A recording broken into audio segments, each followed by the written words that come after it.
PT Global Digital Niaga Tbk atau BELI akan melaksanakan Mesop 3 tahap 4 dan Mesop 4 tahap 2. Program Mesop 3 tahap 4 digelar selama 30 hari kerja mulai 15 Maret 2026 hingga 13 April 2026 dengan harga pelaksanaan Rp430 per saham.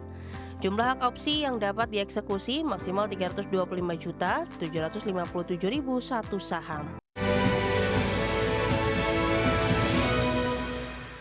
Selanjutnya, emiten e-commerce PT Global Digital Niaga Tbk atau BELI menyiapkan penambahan modal melalui program Management and Employee Stock Option Plan atau MISOP.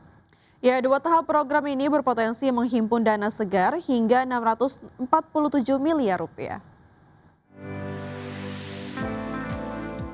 PT Global Digital Niaga Tbk atau BELI akan melaksanakan Mesop 3 tahap 4 dan Mesop 4 tahap 2. Program Mesop 3 tahap 4 digelar selama 30 hari kerja mulai 15 Maret 2026 hingga 13 April 2026 dengan harga pelaksanaan Rp430 per saham. Jumlah hak opsi yang dapat dieksekusi maksimal 325.757.001 saham. Jika seluruhnya terserap, perseroan berpotensi meraih dana sekitar Rp140 miliar. Sementara itu dalam Mesop 4 tahap 2, perseroan menawarkan hingga Rp1.178.988.100 saham dengan harga pelaksanaan sama yaitu Rp430 per saham. Periode pelaksananya juga berlangsung 15 Maret hingga 13 April 2026.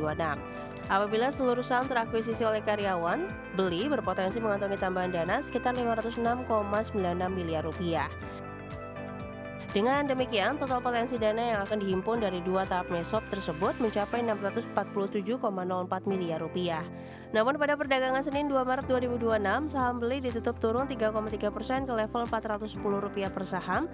Dalam 5 hari terakhir, saham BELI terkoreksi 4,65%. Berbagai sumber, IDEX Channel.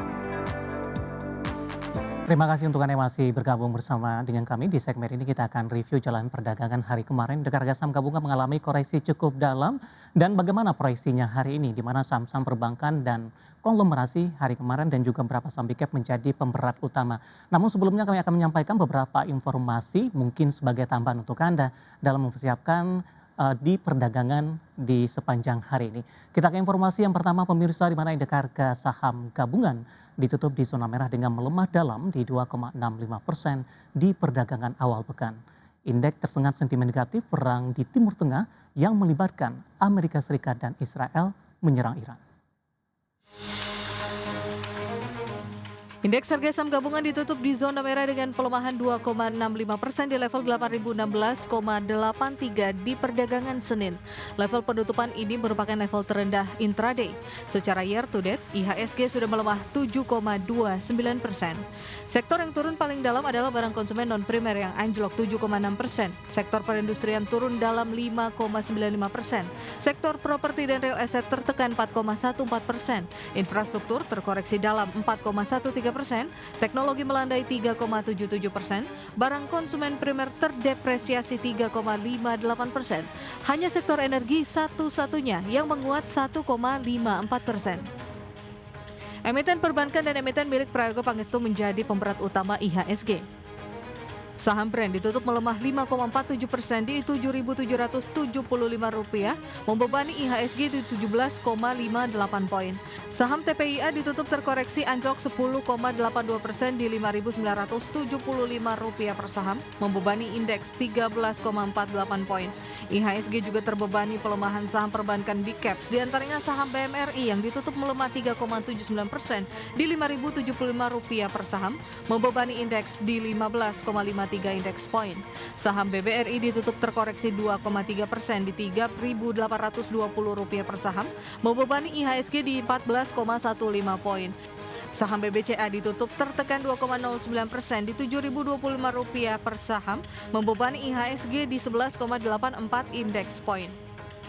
Adapun penyebab anjloknya IHSG di Senin adalah imbas dari konflik antara Amerika Serikat, Israel, dan Iran yang semakin meningkat menyusul kabar tewasnya pemimpin tertinggi Iran, Ali Khamenei.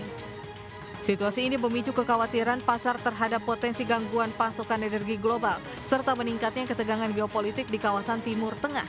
Dalam perkembangan terbaru, Kepala Dewan Keamanan Nasional tertinggi Iran, Ali Larijani menegaskan pihaknya tidak akan bernegosiasi dengan Amerika Serikat. berbagai sumber IDX Channel.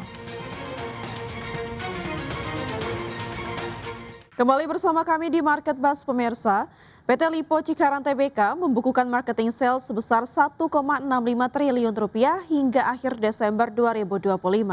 Ya, realisasi tersebut setara dengan 100% dari target yang ditetapkan di sepanjang tahun 2025.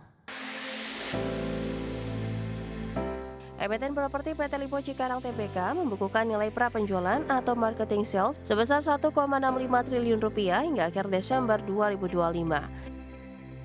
Realisasi tersebut setara dengan 100% dari target yang ditetapkan perseroan untuk tahun buku 2025. Realisasi marketing sales pada tahun 2025 terutama ditopang tingginya permintaan produk residensial. Rumah tapak berkontribusi 58% terhadap total prapenjualan, disusul unit komersial sebesar 38% dan segmen lahan industri sebesar 4%. Sepanjang periode yang sama, perseroan mencatatkan pendapatan sebesar 4,52 triliun rupiah atau melonjak 133% dibandingkan periode sebelumnya. Kenaikan pendapatan terutama ditopang oleh serah terima, rumah tapak, apartemen, unit komersial, serta penjualan lahan industri. Segmen non-properti melalui pengelolaan kawasan juga turut memberikan kontribusi terhadap kinerja perseroan. Segmen rumah tapak dan apartemen mencatat pertumbuhan pendapatan signifikan sebesar 369% secara tahunan seiring percepatan proses serah terima unit. Sementara itu segmen pengelolaan kota membukukan pendapatan 474,5 miliar rupiah. Berbagai sumber, IDX Channel. Ke informasi emiten selanjutnya pemirsa, di mana emiten produsen keramik PT Arwana Citra Mulia Tbk bersiap melaksanakan pembelian kembali saham atau buyback dengan menyiapkan dana maksimal 100 miliar rupiah. Di mana Korporasi Sekretari PT Arwana Citra Mulia Tbk Rudi Suyanto mengatakan aksi korporasi tersebut diharapkan dapat menjaga stabilitas harga saham sekaligus meningkatkan kepercayaan pemegang saham dan pemangku kepentingan. Ya, pelaksanaan buyback direncanakan berlangsung selama 12 bulan, yakni mulai 9 April 2026 hingga 9 April 2027. Setelah memperoleh persetujuan RUPST. Dalam rencana tersebut, perseroan mengalokasikan dana maksimal 100 miliar rupiah yang seluruhnya bersumber dari kas internal. Jumlah saham yang akan dibeli kembali akan bergantung pada harga saham pasar dengan ketentuan harga pembelian tidak melebihi harga transaksi sebelumnya sesuai peraturan yang berlaku.